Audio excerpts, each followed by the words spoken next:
We're trying to talk to mayoral candidates to hear their answers on some of the different issues impacting Black people around the city of Boston. Um, this particular event is sponsored by different organizations such as Cotton Square Neighborhood Development Corporation, the Male Engagement Network, Union Minority Neighborhoods, List Boston. We have ABCD Mattapan. We also have Keeping Cotton Square Affordable, Nuestra CDC, and there's more. We'll Sister Circle, a whole bunch of great folks that we'll list out at the end as well. Mayor, would you support writing affordable housing into the zoning plans to restrict private developers from disproportionately buying available property in the city? So that's a little bit of a, I think, a complex question. So Lee, I'm going to answer it how I think I've heard it, but feel free to interject and clarify for me. First and foremost, we have to make it easier to build more deeply affordable housing here in the city, whether it's built by the private market, our nonprofit partners, or in partnership with the city when we think about linkage fees and all of that. We have to streamline that process and make it easier to go from concept to reality. And then make sure that our city's residents have first dibs, especially within the communities you've helped to build. If I use the example of this gentleman's name is Derek, if I use his example, he should be able to have that ownership opportunity in the community that his family has invested generations in, time in, have grown their family in. So that's really important to me. And then we also have to look towards, over the course of the campaign trail, there's been a great deal of conversation around, we need to fix the AMI formula, the area median income that we're using in the city of Boston as a whole, and then neighborhood by neighborhood.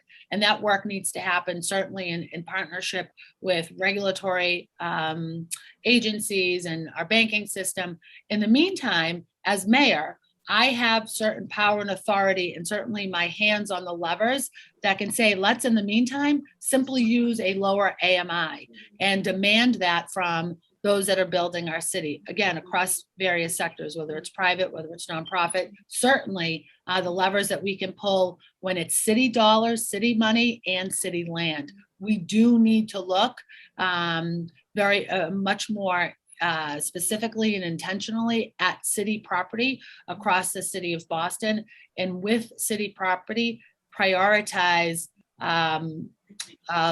affordability at that lower AMI level. Because as we build at 100%, 120%, 100% AMI, we're seeing more and more at 70 and 80%.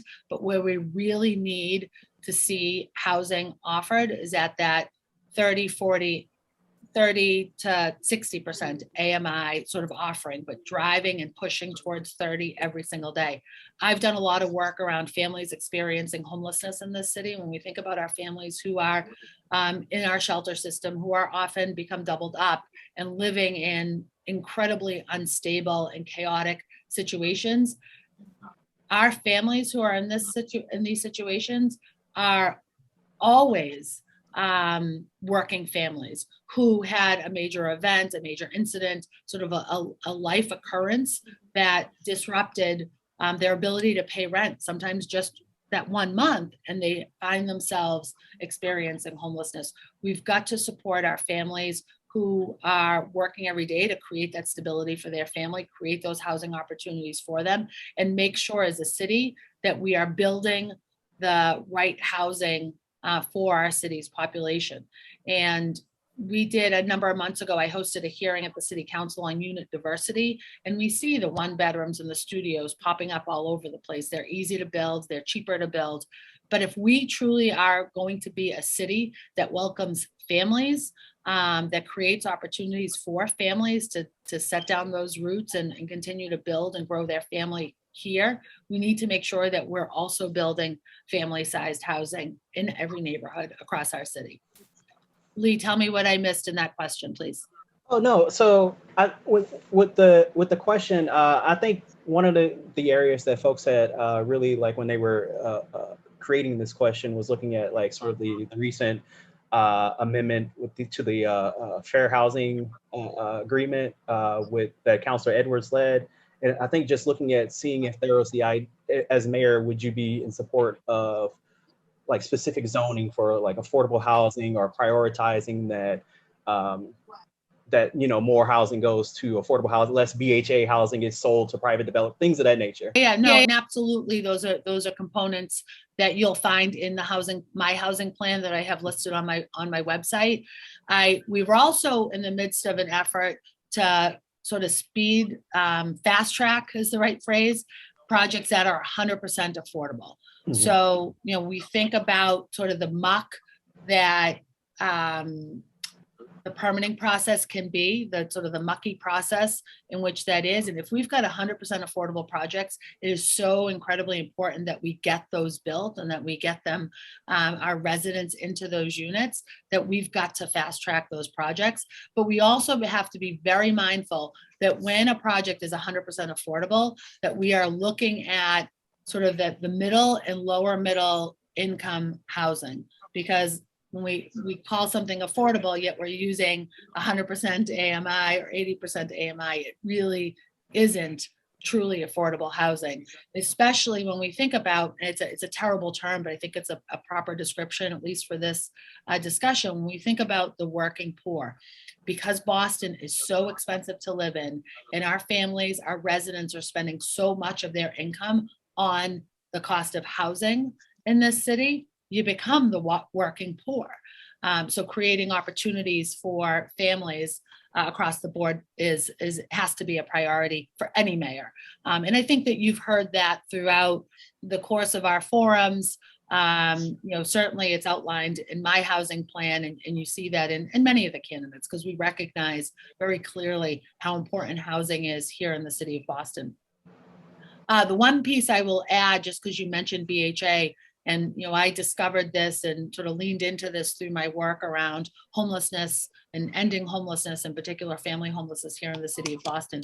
We need to further invest in our BHA and our Boston Housing Authority. We need to make sure that we are creating, and if we're looking at any of these private-public partnerships for that greater investment, that we are, as a city, and when we think about the role of BHA, getting more bang for our buck in those quote unquote deals, because it's too often we're not getting the additional units that we really need for our families. The wait list for BHA is 48,000 families and individuals, and we're only housing about 800 a year, and maybe a few more over this last year as some more federal resources and state resources have become available. But even if that wait list, and that wait list is sometimes hard to fully calculate and appreciate, even if that wait list was half of what it was. So, we believe it to be 48,000. Even if it was 24,000, we're still only housing 800 families and individuals a year. That is such a complete failure of our housing system, especially for our residents that are most in need of opportunities for deeply affordable housing. Something has to change in a very significant way to respond to that crisis. I am proud to be the only candidate in this race in a couple different areas when it comes to how urgent the housing crisis is, and how housing should be closing the racial wealth gap and uplifting and creating opportunities for Black and Brown communities and Black and Brown men.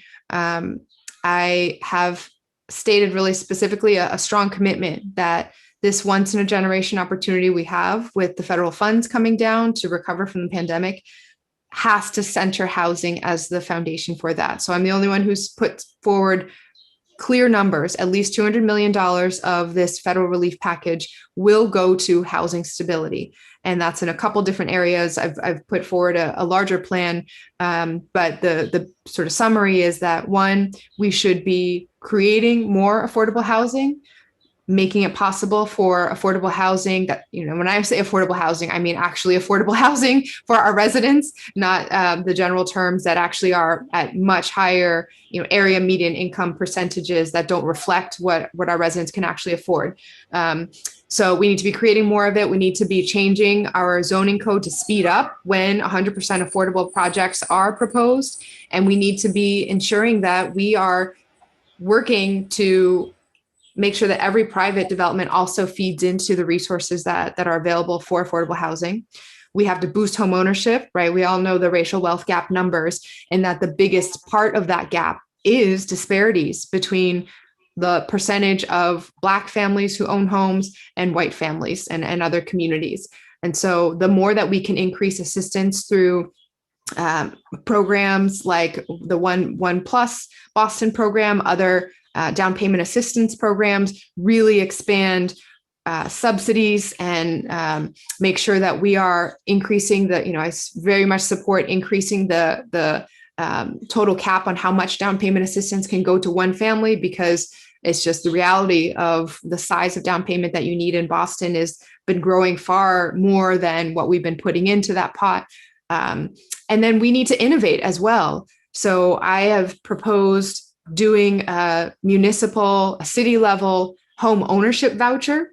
So we're not just providing vouchers around rentals, but really pushing for families to build equity and to generate the wealth to pass on to the next generation. I'm also the only candidate in this race who has said that it's not enough just to start the process of building more affordable housing and helping men of color and families of color get into these homes. We have to prevent families of color, particularly Black and brown communities, from being pushed out of our city in the meantime, right? The displacement crisis is making every other issue more intense, pushing racial injustices across every side. And so we need rent stabilization. We need for the city of Boston to demand every tool in the toolbox for rent control, for the ability to provide protections for our residents. In every other policy area, city government can have a specific conversation about how we do everything we can to help our residents. This is one place where it's been kind of arbitrarily taken out of our control by the state and by the ballot question a couple decades ago. We can't be afraid to fight for the community that we deserve and for what our communities need.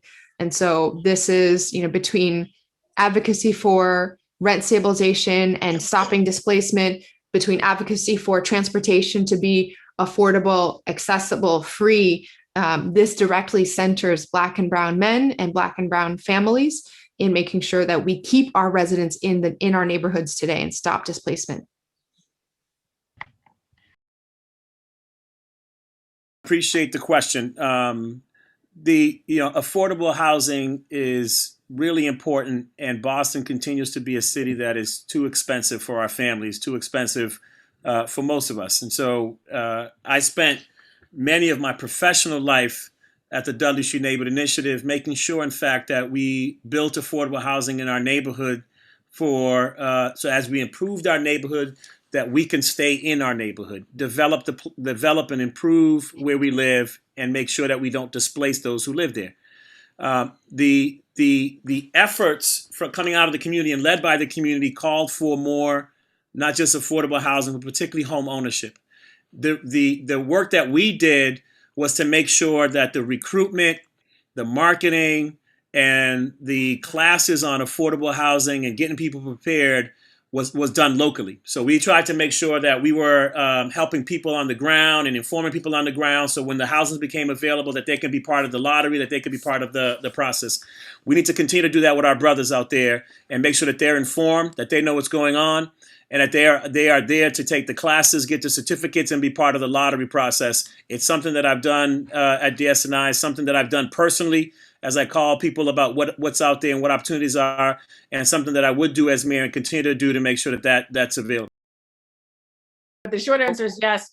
And that's really important right now is as we look at more speculation that's happening in the market, particularly in certain communities, literally right now. So the short answer is yes.